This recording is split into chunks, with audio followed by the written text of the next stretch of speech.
Fala pessoal, mais uma vez aqui para continuar aí, né, com o nosso conteúdo. E aí vamos entrar na parte de administrar, né, na parte de administração, na parte administrativa. Vamos falar um pouco de como deve ser a administração do canteiro, de como a gente deve se comportar, né. Vamos trabalhar aí algumas coisas relacionadas a este tema. E aí, para começar, um simples conceito.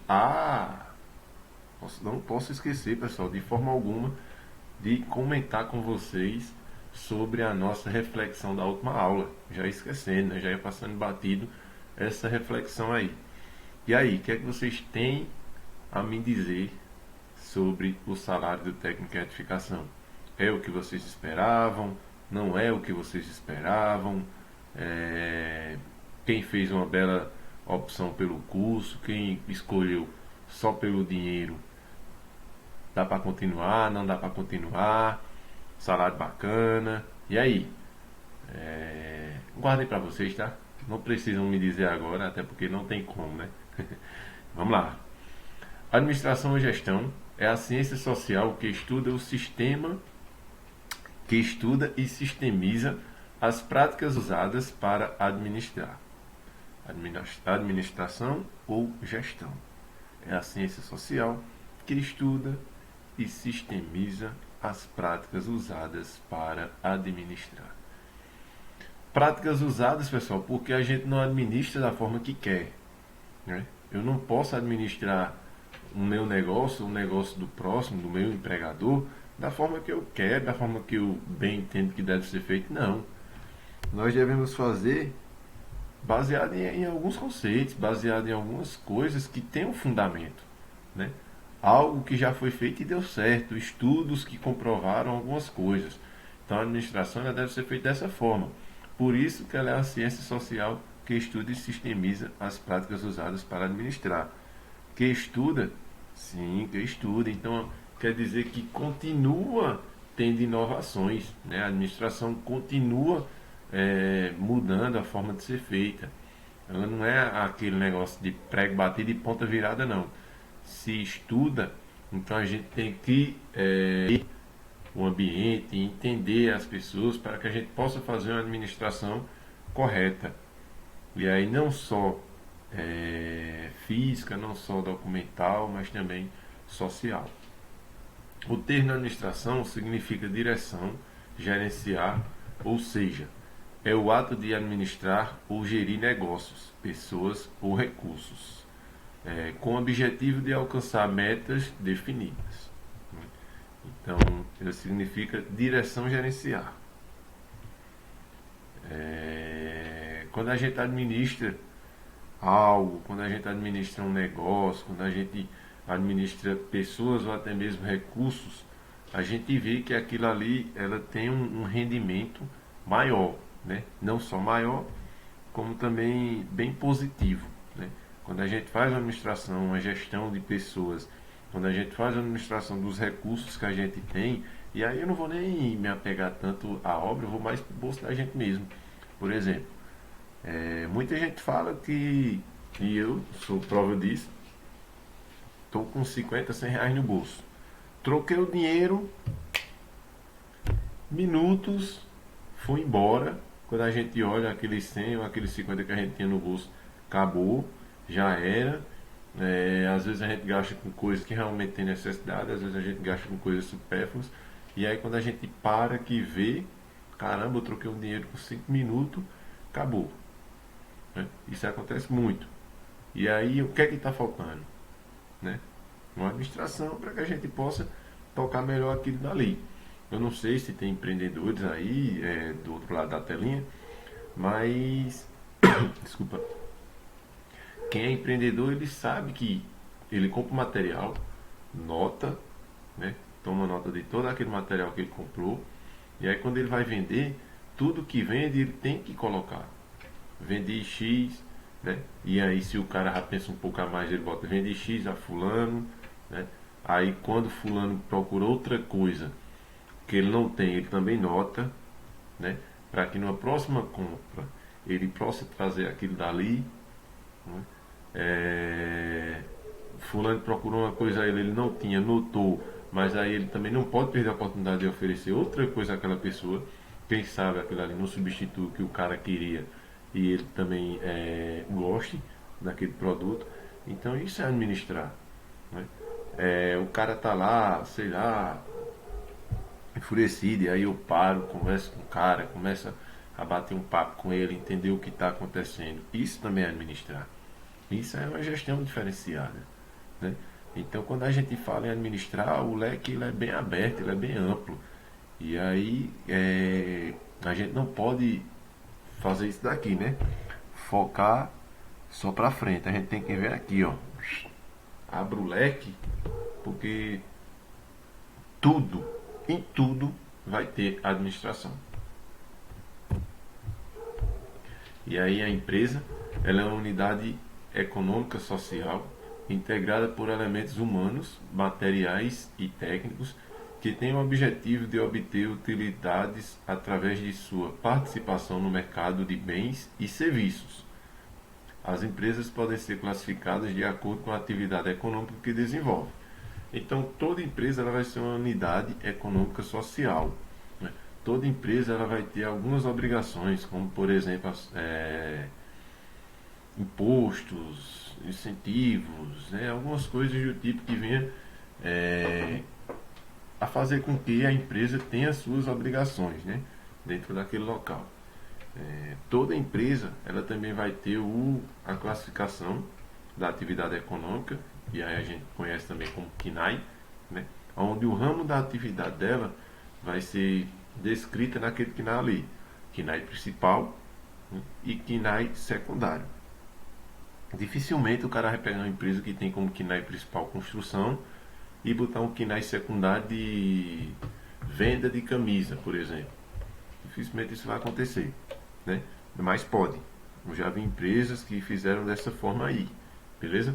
E aí, né, quando a gente fala de empresa, nós temos algumas divisões em que elas se enquadram, como MEI, empreendedor individual, limitada, e entre outras. Aqui, pessoal, nós temos um organograma, deixa eu baixar aqui um pouquinho. Beleza. Um organograma hierárquico de uma empresa, onde tudo inicia pelo gerente de contrato. Na verdade, antes do gerente de contrato aqui, ó, antes do gerente de contrato, vai ter o dono, né, o proprietário. E aí vai estar acima de todas essas pessoas que estão aí. Em seguida, vem o gerente de contrato. O gerente de contrato ele vai ser superior do engenheiro de produção, engenheiro de planejamento, de segurança e até mesmo encarregado administrativo, né? Cada um desses engenheiros, até mesmo o encarregado, ele vai ser responsável por algumas funções, né? Algumas pessoas dentro da obra, como o mestre de obra,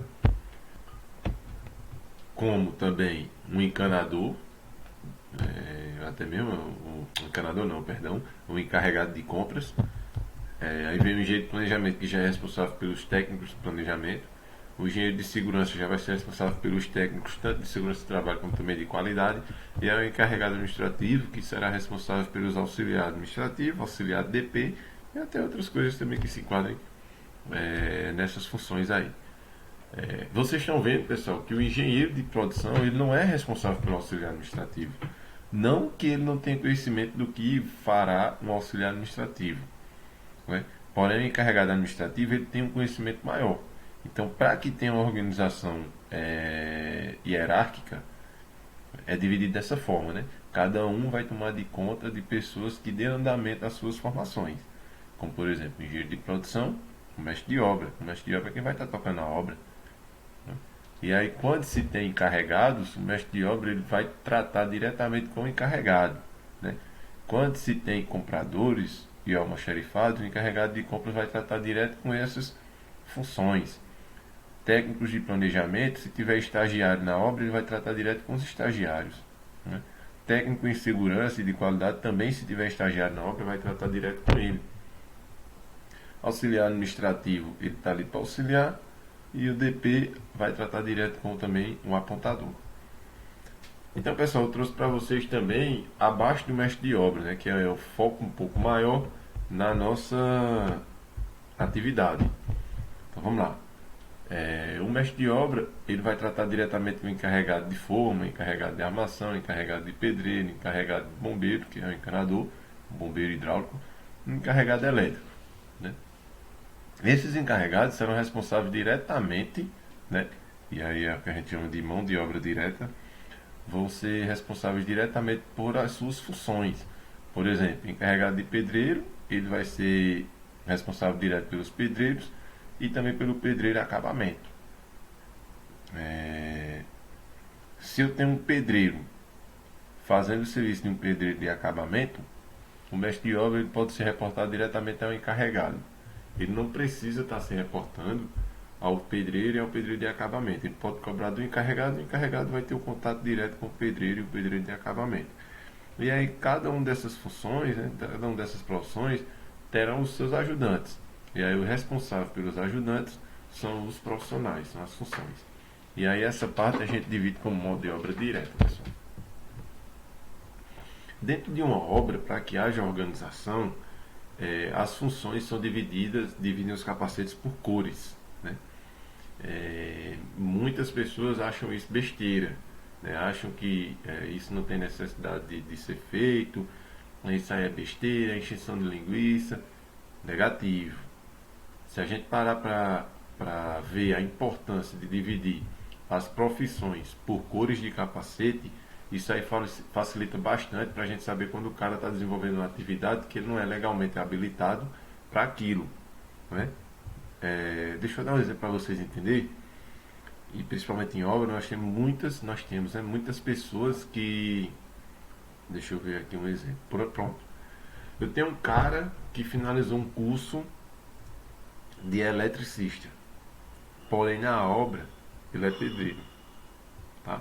Na obra ele é pedreiro e aí finalizou um curso de eletricista, tem a formação de eletricista, ou seja, ele é qualificado como eletricista, capacitado como eletricista.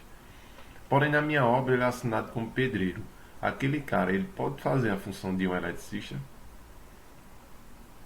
Não, ele não pode fazer a função de eletricista porque ele é um profissional capacitado, qualificado, porém não é habilitado para tal função.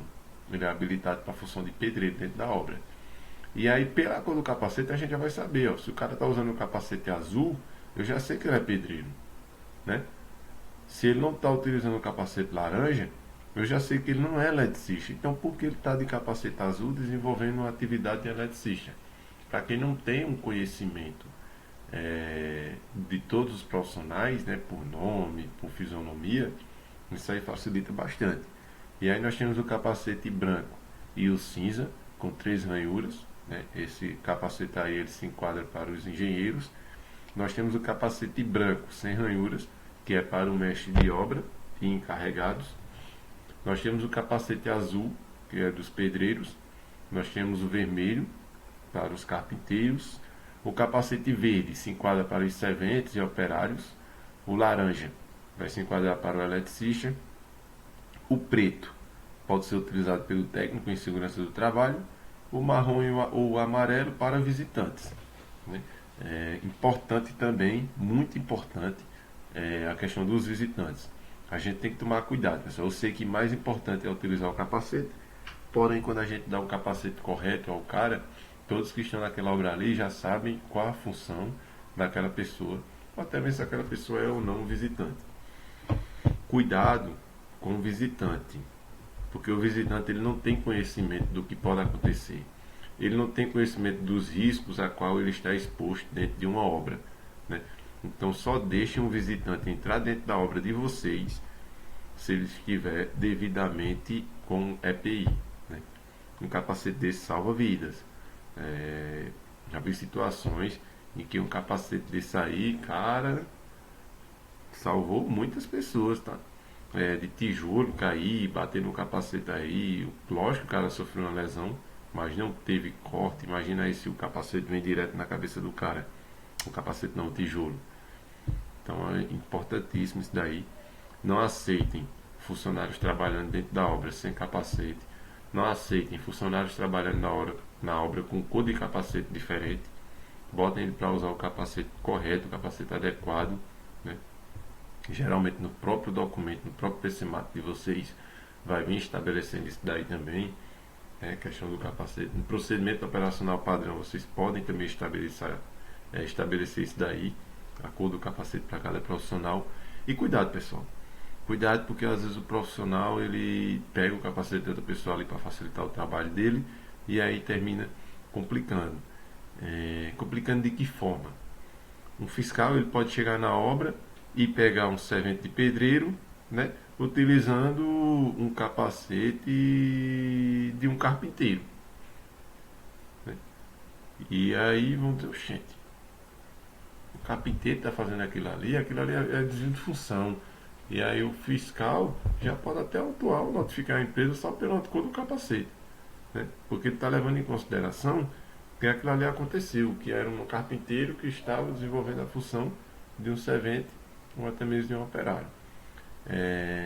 Essas tonalidades aí, essas cores de capacete, a gente está utilizando como fonte a Comissão Interna de Prevenção de Acidente de Trabalho, CIPA Brasil, né? E isso aí é uma comissão a nível Brasil, não é aquela comissão que a gente tem dentro do estabelecimento, ok? Então, dando continuidade, pessoal, a atuação do técnico em edificação na construção civil, obras como casas, edifícios, pontes, barragens, fundações de máquinas, estradas, aeroportos e outras infraestruturas, onde participam engenheiros civis, arquitetos e técnicos de outras disciplinas. Então, onde tiver engenheiro civil, arquiteto e técnicos de outras disciplinas, como técnico de segurança, técnico de qualidade, que a gente já viu, estou só dando 2 exemplos para vocês.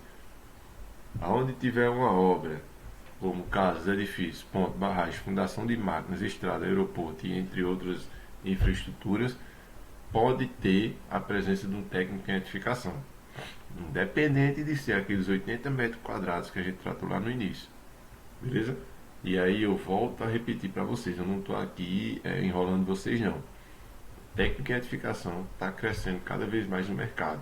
Eu já mostrei para vocês o porquê que está crescendo, eu já mostrei para vocês o porquê que vocês estão fazendo os olhos dos empregadores brilharem, né? Custo-benefício, né? Custo-benefício, beleza? Então você pode falar que um técnico em edificação ele só pode atuar dentro de uma obra, certo? O técnico em edificação vai atuar dentro de uma obra, porém nós temos diversos tipos de obra. Eu acabei de jogar aí uma porrada para vocês, ó. Casa, edifício, ponte, barragem, fundação, máquinas, estradas, aeroporto, e entre outros que eu nem coloquei aí, né? Entre outros que eu nem coloquei aí. Então, pessoal, vocês podem ver que o mercado ele é bem amplo. Agora, lógico que vai se resumir a uma obra. Isso é verdade, vai se resumir a obra. Mas nós temos obras de todos os tipos. É isso que vocês têm que enxergar. E a partir do momento que você cai de cabeça na profissão, a partir do momento que você começa a pesquisar sobre a profissão, né? A partir do momento que você abre o leque, como eu sempre venho falando em todas as aulas, abre o leque. Abre o leque. Isso é importantíssimo. Vocês vão ver que o técnico em edificação ele pode atuar em outros locais. Vocês vão ver que o técnico em edificação ele pode oferecer o serviço dele e não esperar que venha uma pessoa procura, não é? Como consultorias, como coisas desse tipo. Entendeu? O mercado de trabalho, pessoal, ele é amplo. Quando a gente fala de obras, nós temos diversos tipos de obras. Então, por aqui eu encerro mais uma vez, né? Mais uma aula. Espero que vocês estejam, pessoal, gostando. Espero que vocês estejam entendendo o conteúdo que a gente vem trabalhando. Ok? Até mais, pessoal.